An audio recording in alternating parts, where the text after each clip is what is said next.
खुशी है कि आप सभी इस मायापुर धाम में आए।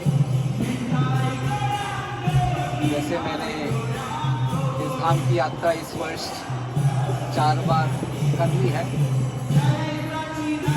लेकिन फिर भी इन तीर्थ स्थलों की यात्रा करना बारंबार हमारे भक्तिमय विकास के लिए अत्यंत अनुकूल है।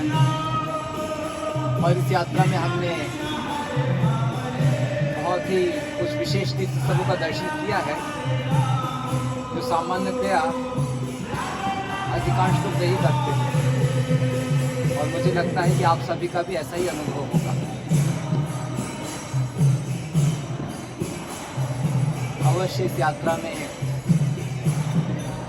आप लोगों को कभी कभी देर से प्रसाद मिला, जैसे आज और कल भी, और कुछ अन्य मुश्किलें भी हुई होंगी, जैसे आपको निवास स्थान थोड़ा सा मंदिर प्रांगण के बाहर ही था, तो थोड़ी मुश्किलें होती हैं। लेकिन फिर भी कार्तिक माह में मायापुर में धाम में आकर निवास कर पाना, इतने सारे तीर्थ स्थलों का दर्शन करना, प्रसाद लेना, जो हमको प्राप्त हुआ है वो जो भी कठिनाई हुई है उसकी तुलना में बहुत अधिक है। तो थोड़ी कठिनाई से यदि बहुत ही बहुमूल्य रत्न प्राप्त हो रहे हैं तो इसे खुशी से स्वीकार कर लेना चाहिए, कृतज्ञता से स्वीकार कर लेना चाहिए। तो हालांकि ये यात्रा मेरे लिए चौथी बार थी, फिर भी मुझे आप सभी के साथ पुनः मायापुर धाम के तीर्थ स्थलों का दर्शन करने में बहुत अच्छा लगा। तो आज हम सबका आखिरी दिन है। कल श्रील प्रभुपाद जी का तिरुभाव दिवस है। तो जाने से पहले हम सभी श्रील प्रभुपाद जी के तिरुभाव दिवस को मायापुर में मना रहे हैं। श्रील प्रभुपाद जी जिन्होंने अपने जीवन का संपूर्ण संघर्ष संपूर्ण विश्व को श्री चैतन्य महाप्रभु की कृपा प्रदान करने के लिए किया। श्री प्रभुपाद जी को उनकी 26 वर्ष की आयु में भक्ति सिद्धांत सरस्वती ने श्री चैतन्य महाप्रभु के संदेश का प्रचार प्रसार करने का निर्देश दिया था 26 वर्ष की आयु में। और तब से वो संघर्षरत थे कि कैसे मैं संपूर्ण विश्व में श्री चैतन्य महाप्रभु के संदेश का प्रचार प्रसार करूं, कैसे मैं संपूर्ण विश्व के लोगों को इस पावन भूमि में लाकर महाप्रभु की कृपा प्रदान करूं। तो श्रील प्रभुपाद जी ने अपना संपूर्ण जीवन हम सबको इस धाम में लाने के लिए समर्पित किया है। और कल ऐसे श्रील प्रभुपाद जी जिनका जीवन हमारे लिए था, उनका तिरुभाव दिवस है। तो हम सभी को उनके प्रति अधिकाधिक कृतज्ञता व्यक्त कर कल के दिन को मनाना चाहिए। उनके बारे में हम अधिकाधिक श्रवण करें, उनके बारे में अधिकाधिक पढ़ें, उनसे अधिकाधिक प्रार्थना करें। और जिस भक्ति भाव को श्रील प्रभुपाद जी संपूर्ण विश्व को प्रदान करना चाहते थे, उस भक्ति भाव को अपने हृदय में धारण करने के लिए हम अधिकाधिक दृढ़ संकल्प हो जाएं। इस प्रकार की हम इस स्थान में प्रार्थना करें और उस प्रकार की शक्ति हम इस स्थान से प्राप्त कर अपने जीवन में धारण करें।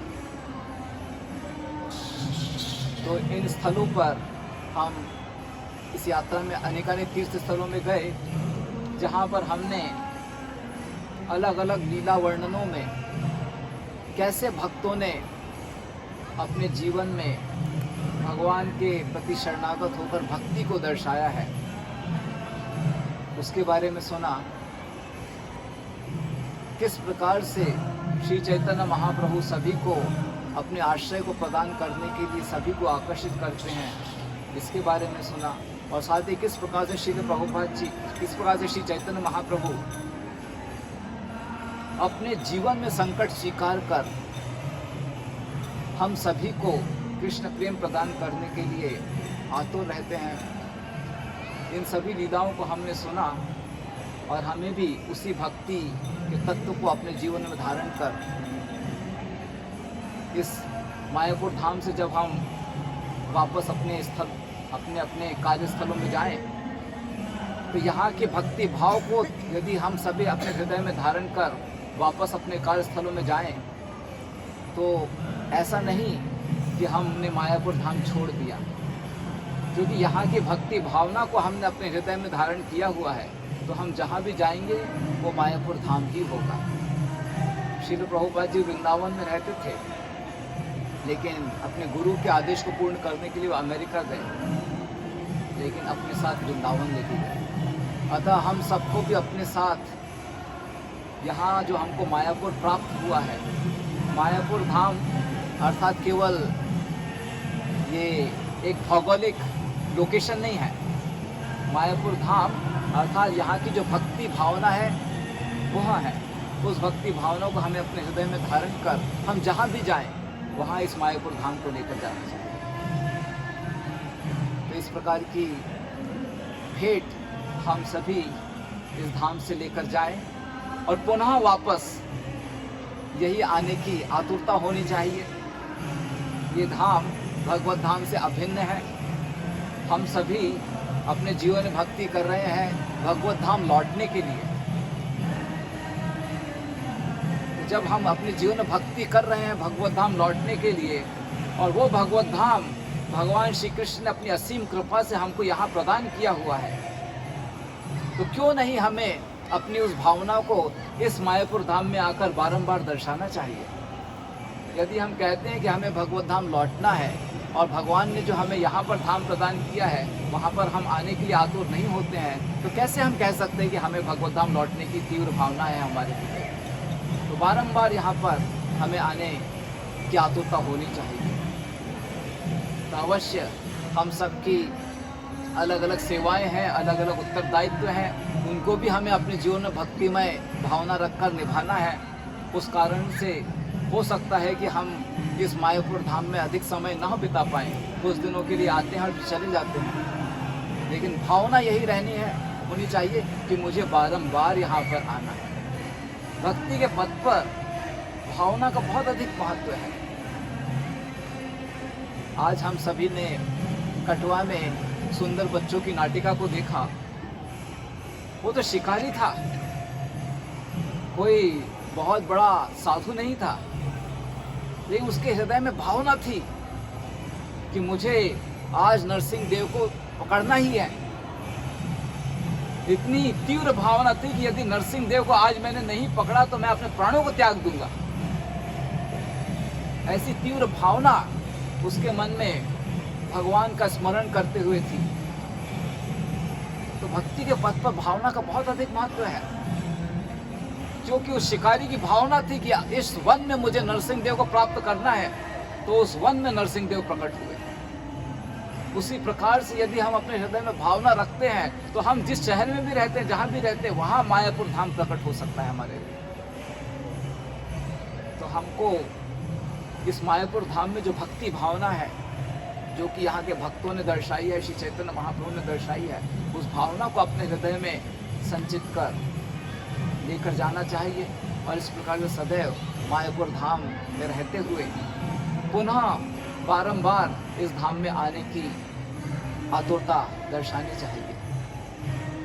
तो मैं इन्हीं शब्दों के साथ विराम देता हूँ और प्रार्थना करता हूँ कि आप सभी अपने भक्तिमय पथ पर और अधिक तीव्रता से आगे बढ़िए।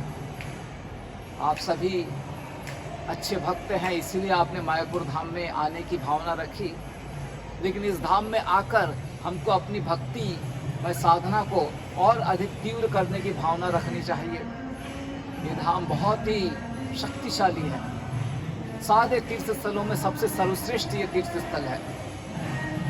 तो ऐसे धाम में हम बारंबार आए, और मैं आप सभी के लिए यही प्रार्थना करता हूँ कि इस मायापुर धाम में यहाँ पर जो भी आचार्यगण हैं, अनेकानेक श्री चैतन्य महाप्रभु के पार्षदगण हैं, जिन्होंने अपनी तीव्र भक्ति को दर्शाकर श्री चैतन्य महाप्रभु की कृपा को आकर्षित किया है, उस कृपा शक्ति को हम सभी अपने हृदय में प्राप्त करें और अपने हृदय को शुद्ध कर तीव्रता से भक्ति कर हम सभी श्रील प्रभुपाद जी को प्रसन्न करें तथा अपने जीवन का जो परम लक्ष्य है उसको प्राप्त करें।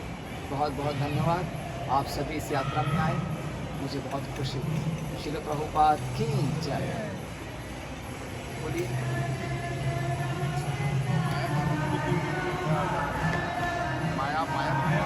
आपके पास एक और माइक है क्या? दीजिए उनको माइक, मैं सुन नहीं पाया।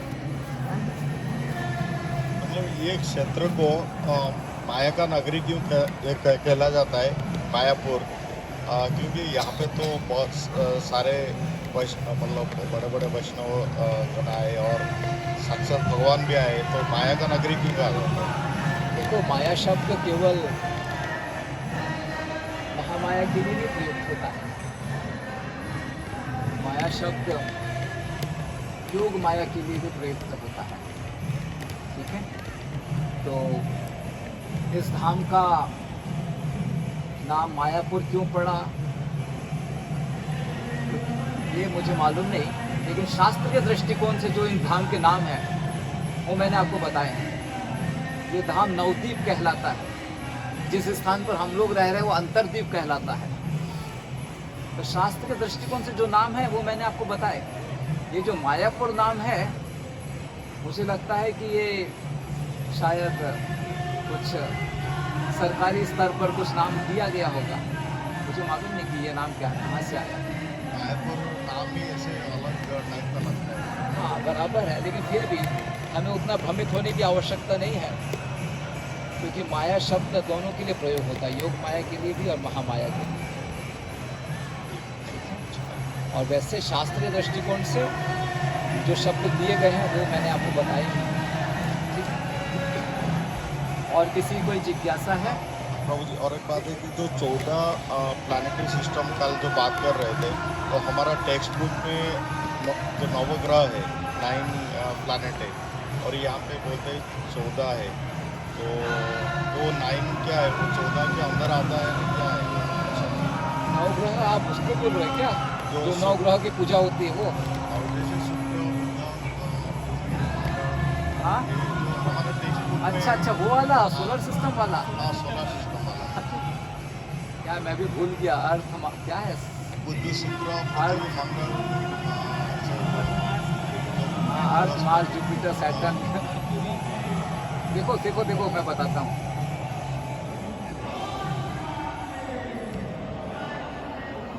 हम लोग अपनी आंखों से कुछ देख पाते हैं और उसको देखकर हम कुछ कल्पना करते हैं, और हमारी कल्पना कितनी सही है उसका मापदंड हम नहीं कर सकते।